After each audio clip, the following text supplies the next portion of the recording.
Welcome back to Bio 111. This is chapter 12 when we're talking about Mendel. He was an early pioneer in the study of heredity and what will become genetics.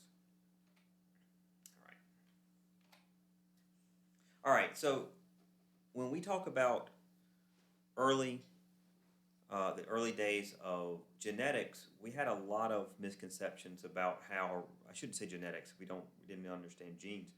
When we talk about heredity, we didn't really understand how any of it worked. A lot of misconceptions. There was one, which is kind of silly when we look at it now, but there's this idea that there's something called a homunculus. And what that was a small human or a little person that was fully formed inside of sperm. Something you might want to laugh at now, but it was considered a perfectly viable answer to how genetics worked. Remember, a lot of these people at this time, we didn't have access to microscopes. They were doing the best they could with understanding what they were looking at. Another one's like begets like. Offspring are like their parents. Kind of a general observation, but not necessarily true in some cases. That in a lot of ways is getting, you'll hear genotype and phenotype. That's confusing some of those concepts. Everything from the egg, female controls all traits. Well, we know that's not true today.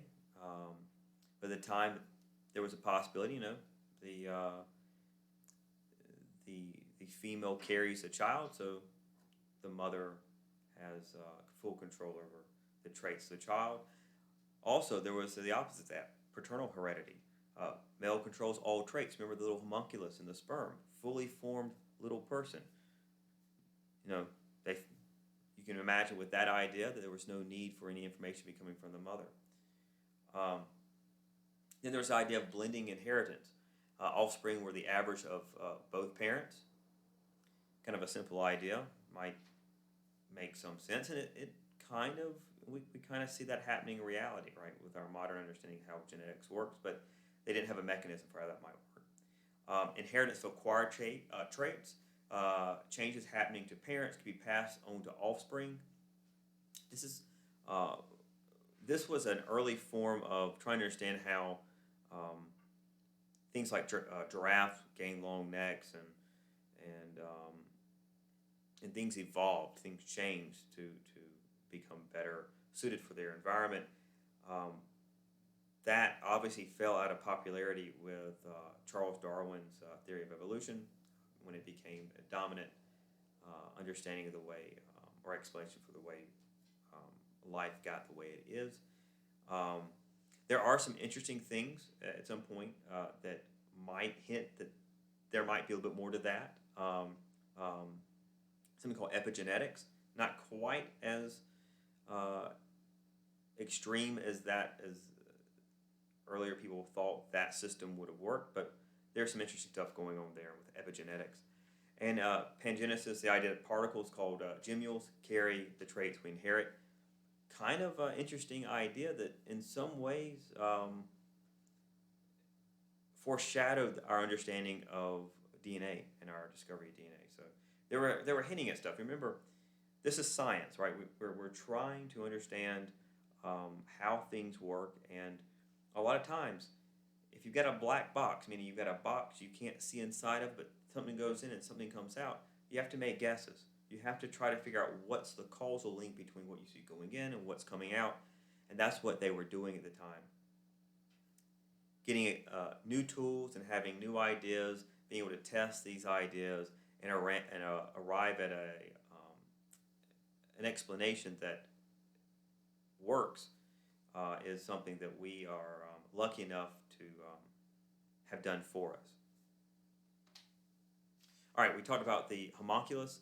Here's an image from an old textbook or an old manuscript from 1640. If you look at this is supposed to be probably some type of maybe sperm or some example of such, but you've got that small human inside of it. So this is the one example of one of these theories. All right, so I said we're going to be talking about a guy named Mendel. Mendel was a Austrian monk who spent a lot of time studying in a garden, studying pea plants in a garden. His observations, these are purely observations. Well, he did a lot of experiments, but these are very much so just observations of phenotypes, the traits that you can see visually. He did a lot of work and pioneered a lot of our understanding of genetics. One of the sad things about Gregor Mendel is that no one really appreciated what he was doing while he was alive.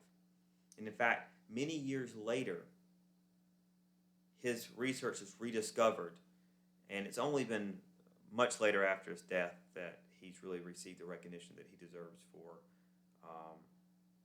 basically giving rise to the entire field of genetics that we have come to rely on today for everything from forensic science to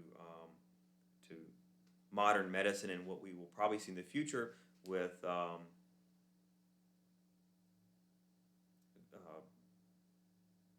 very specific medicine that is tuned to our genetic makeup, custom medicine. All right, so the question is, why did Gregor Mendel decide to study pea plants? Well, I think if we go down to the very bottom bullet point, that's probably the top one. They were cheap and they were readily available. They were in his garden. That's probably why he used them. They also had some other properties that made it really easy. Today, we would call many of these properties a model organism. The good, they're traits that allow you to do science in a quickly and without a whole lot of time being taken. So they have a lot of traits. Flower color, seed shape, seed color. You have a lot of traits that you can test for it that are visible. Many traits were true breeding, meaning you take two like organisms, maybe two pink flowers, two white flower plants, breed them together, you're always going to get white flowers, you're always going to get pink flowers. That's what we mean by true breeding. There were monoecious. Monoecious means one house. By one house, we mean that the male and female body parts, reproductive organs, are in one flower. That's easy because it allows you to have access to pollen and to egg, and the same flower also allows you to self-pollinate. Each pea is a new individual and could evaluate thousands of offspring. Essentially, you had an ability to do this in a high throughput way. You look at a lot of individuals. Short generation times allows you to iterate this, to repeat it over and over again, and breed through many generations. Again, we said they're cheap and ornamental. All right, so Mendel developed a notation system, and so he would call things the parental generation, the parent generation P. There were true breeding plants, like we said, true breeding meaning every time you cross two true breeding plants, you're going to get the same looking plant as offspring. F1, first filial generation, that's the children, right, of the P generation cross. F2, the second filial generation, and by the way, filial, that is Latin for brother. F2, second filial generation, that's of offspring produced by crossing two F1s. And then you have F3, F4, F5. These generations, F3 is by crossing two F2, F4 by crossing two F3s, and so on and so forth. Siblings, brothers and sisters. Cross sibs, mating between brothers and sisters. A back cross, that's when you made an offspring back to the parent or other ancestor. All right, and then self-cross, that's crossing a plant with itself, or selfing. Remember we said that these plants had both male and female reproductive structures. And then true breeding, that is when a parent having the same traits always produce offspring having the same traits. So two white plants will produce two plants with white flowers produce plants with white flowers. Two plants with purple flowers produce plants with purple flowers. That's what true breeding would be.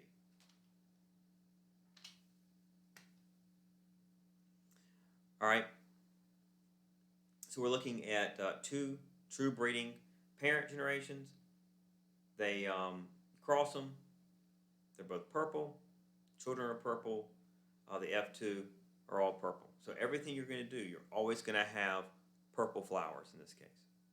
All right. The reason why we know today is they don't have a gene present for any other color. They only have the gene for purple flowers. Right. Now, what happens if we enter in some more genetics? We're looking at this here.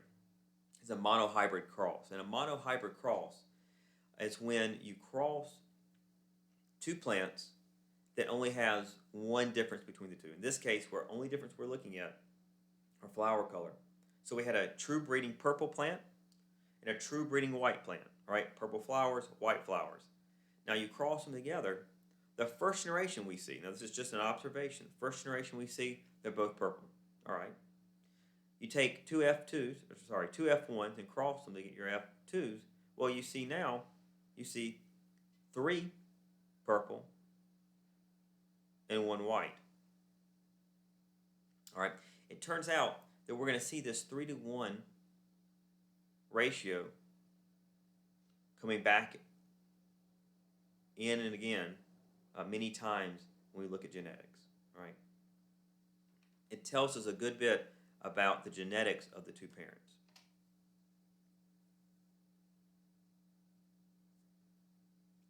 So again, this 3-to-1 F2 ratio from a former monohybrid cross held true for other monohybrid crosses with different traits.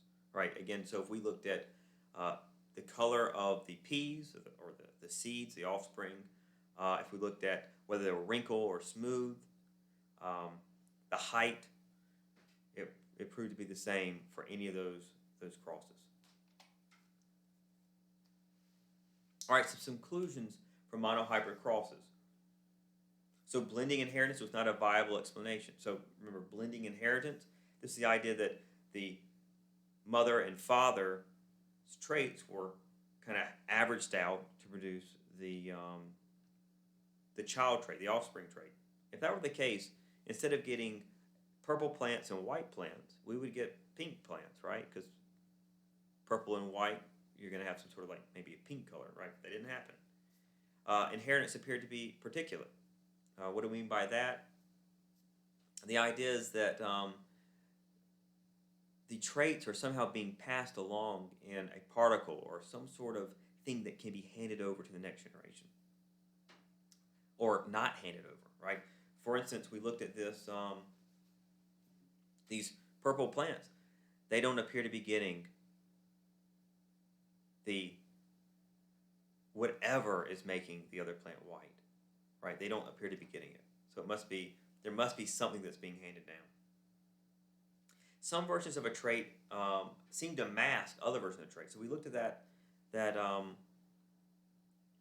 that cross where we had 3 purple and 1 white. In the first generation, F1 generation, there were no white. So it appears that maybe the purple is dominant over the white, right? The traits that we say are masked, we call them recessive, right? So in this case, the purple color is dominant and the white color is recessive. So the recessive trait appeared to have passed through the F1 monohybrids unchanged to the F2. So the F2 ratio is 3-to-1 dominant to recessive versions of the trait suggests that F1 monohybrids must have carried one hereditary particle for purple and one hereditary particle for white versions of the trait. Ratios further suggested that the hereditary particles segregated into gametes and then came back together at fertilization. Right? So we saw that in our previous chapter when we were talking about fertilization between egg and sperm.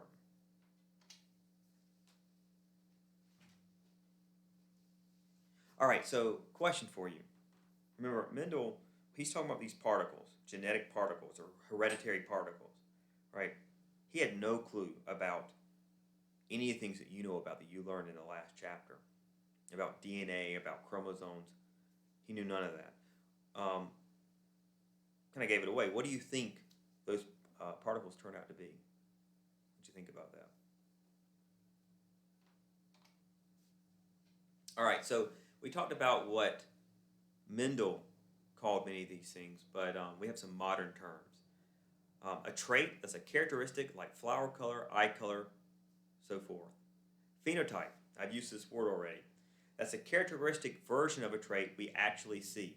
So an example would be purple flower or blue eyes. Alleles, that's a specific version of a hereditary particle. Today, it equals a version of a gene, all right? So when we talk about hereditary particles, we're talking about genes. All right, dominant alleles, they're dominant. They're alleles that mask others, often designated with a capital letter, such as capital P for purple flower. The recessive allele are the ones that are masked by the dominant. They're often designated with a lowercase letter, such as P for white flower. So why, quick look at this, why might we use P, a lowercase p, for a white flower, you might ask, and capital P for a purple flower? Often, we use the same letter for both traits, and so we just use the color, the letter that represents typically the dominant trait if we're going to. All right, genotype, this is the specific combination of hereditary particles or genes carried by an individual that causes a phenotype. All right, so genotype is what's inside the cell, that's what's in the nucleus. Those are the genes that the organism has, and phenotype is what you actually see. And those are very different things. That designation is important to understand because you can have an individual that has the trait for white, in this case, white flowers, but doesn't have the phenotype of white flowers. It still has purple flowers, right? So understanding that the phenotype doesn't always indicate specifically the genotype is important. All right, homozygote, that's when both alleles for the same trait are the same, right? 2 capital P's or 2 lowercase p's. So 2 genes for purple or 2 genes for white. All right, homozygous individuals are always true breeding for that trait. Why is that? It is because they do not have the gene for the other trait. Heterozygote, that's when you have alleles for the same trait that differ. All right, so big P, little p. And one thing, we're looking at this true breeding, not true breeding, they're never going to be true breeding, right? Because you always have that extra, you always have that other gene, that other data in there that can give it the data to be either the white or the purple, all right? Now, one thing about these two things I want you to go back and think about our last chapter. We're always saying 2 letters. Big P, little p, little p, big P, little p. Why do we have 2 letters, you might ask? Right? Now, if you were paying attention to last week's lecture, you'll remember that you get a chromosome from mom and you get a chromosome from dad, right? And so what we're really talking about here is we're getting a big P from mom and a little p from dad. And that gives us big P, little p. Or we get a big P from mom and a big P from dad. So we're big P, big P, right? Or vice versa. We can do all these different combinations. So when we're talking about these two genes, we get one from mom and we get one from dad. All right, and then a zygote, that's the first diploid cell produced by fertilization. So that's the beginning of the development of a new organism. All right, a gene, that's a place in DNA or a section of DNA that encodes information called a trait. All right, this is what Mendel called hereditary particles. A locus, that's a place of interest on a chromosome, usually a gene. Locus, right? Think location or locality. All right, an allele, that's versions of a gene. A reciprocal cross, that's a formal mating cross where a previous cross is repeated, but the parent exhibiting versions of a phenotypic trait are reversed by sex. The idea is to try to figure out if you're determining what trait is associated with which parent. You can also determine if there's any sort of sex-linked trait with this. Wild type allele, that's the most common allele in a population. It's also called normal allele. Then a mutant allele, that's a rare allele in a population. Reason to be the most recently formed allele by mutation.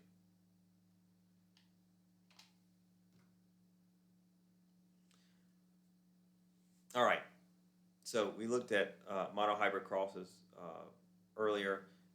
Just looking at it again, a monohybrid cross, true breeding purple. It's an example, true breeding purple crossed with a true breeding white. You're going to, the reason why we call it monohybrid is because we're only looking at the single trait. In this case, we're looking at the color of the flower. And so what's going to happen, your F1 generation, we're looking at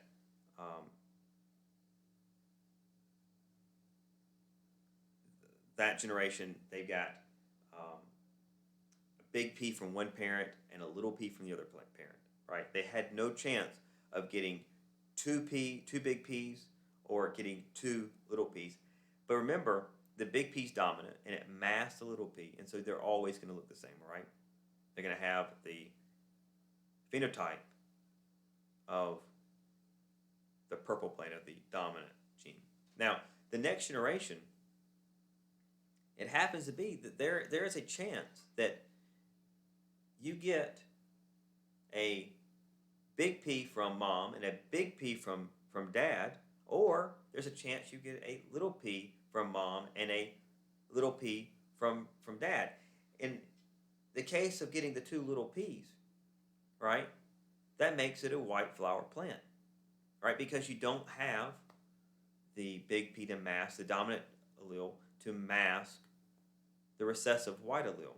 Right now, you'll notice that we've got three purple plants, but they're not the same genotype. The PP, the big P, big P, little p, they produce the same phenotype.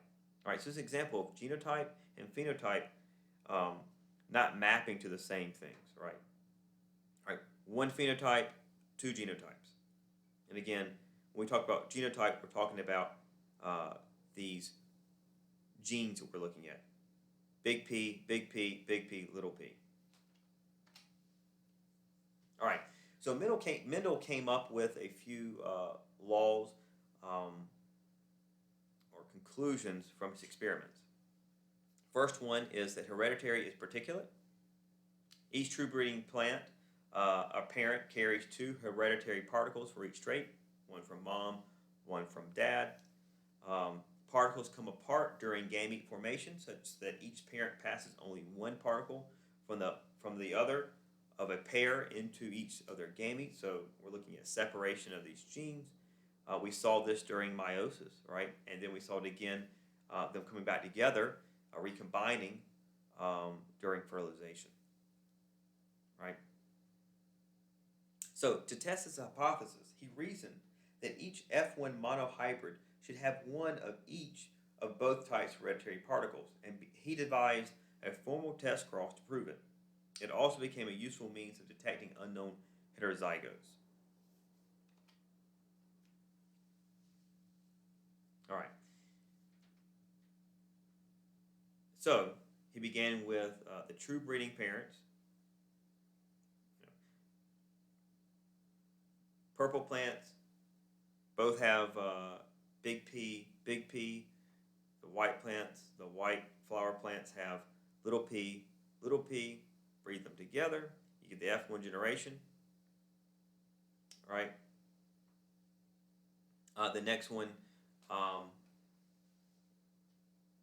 So you cross the F1 monohybrid with a recessive homozygote, right? So you're back crossing the F1, right, which is big P, little p, with little p, right? Then what do you get?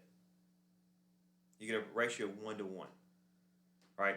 Now we have a tool that we'll look at later called a Punnett square that helps you understand why we're getting these ratios.